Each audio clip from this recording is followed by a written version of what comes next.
¿Qué hizo a los Beatles distintos? Esta es una gran pregunta. Yo creo que en mucha medida fue George Martin. Y el hecho de que eran unos genios. A ver, los cuatro son los genios musicales. Pero yo veo muy fácil que cualquier grupo de genios musicales fuera aplastado por los sistemas de producción discográfica.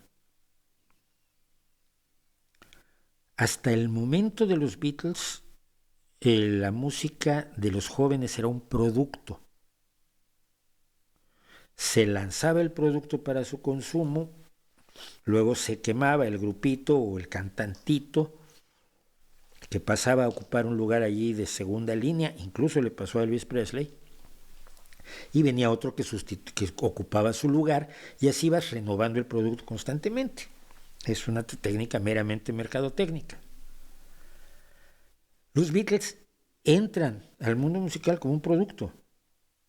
Querían hacer música, pero quien los ve a su alrededor, desde Brian Epstein hasta las disqueras, los valoran como producto. ¿Por qué Decca no quiere a los Beatles? Porque los grupos de guitarra van de salida.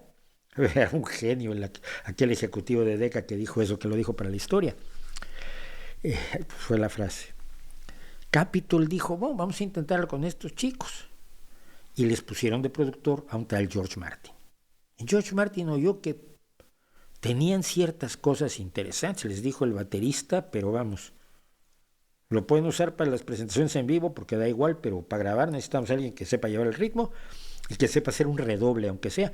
Como ellos ya habían trabajado con Ringo, lo trajeron. Y Ringo es un metrónomo. Aparte de ser un guitarrista, un baterista enormemente creativo, pero que siempre está al servicio de la canción, es un metrónomo, con lo cual George Martin estaba encantado. Pero George Martin empezó a mostrarles lo que podían hacer con su genio. Entonces producen una serie de discos que son un producto, son parte del producto, son para el consumo, son para hacerlos estrellas y luego ya cuando dejan de ser estrellas pues ya los reciclas. Pero cuando tienen ideas, en vez de que les digan no, vuelve a hacer otro rock and rollito sencillito, George Martin les decía, buena idea, ¿por qué no haces aparte esto más? O allí vamos a meter un clavicordio o un arpa, o qué tal sonaría eso con un violonchelo, o qué tal que allí cambiamos el ritmo, o qué tal que allí usamos, o eso que estás haciendo, eso es una melodía modal, no es una melodía con la escala normal, sino que es una escala modal, como el caso de Norwegian Wood. George Martin es el gran estudioso, es un hombre que estudió en un conservatorio, sabe todo lo que hay que saber de música, y a estos genios en bruto les da las herramientas necesarias para ser unos genios efectivos. Y a partir de Robert Soul, y solo a partir de Robert Soul, los Beatles son distintos. Norwegian Wood está en Robert Soul. De pronto las canciones que hay en Robert Soul ya no son los rock and rollitos, ya no son productos, empiezan a ser música y arte.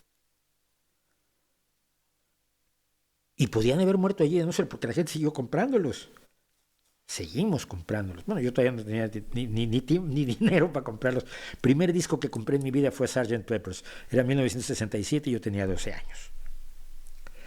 Pero siguieron teniendo éxito, entonces los dejan seguir y seguir experimentando. Y viene Revolver, y viene Sgt. Pepper's, y de pronto aquello es totalmente distinto al otro. El principio fue que querían hacer sus propias canciones y muchos no querían que hicieran sus propias canciones, y George Martin les permitió grabar sus propias canciones, porque querían que hicieran canciones de compositores profesionales. Había muchos compositores profesionales que escribían para todos los grupos que había en aquel entonces y para los cantantes. Es que yo escribí mi propia canción, sí, anda. Otro día la oímos, pero ahora grábate esta, porque esta la escribieron unos tipos que tienen muchos éxitos. Esa libertad que tuvieron resultó que se le estaba dando a unos tipos que eran unos genios. Que George Harrison es un genio, que Ringo Starr es un genio, que John Lennon es un genio y que Paul McCartney es uno de los más grandes genios de la música del siglo XX.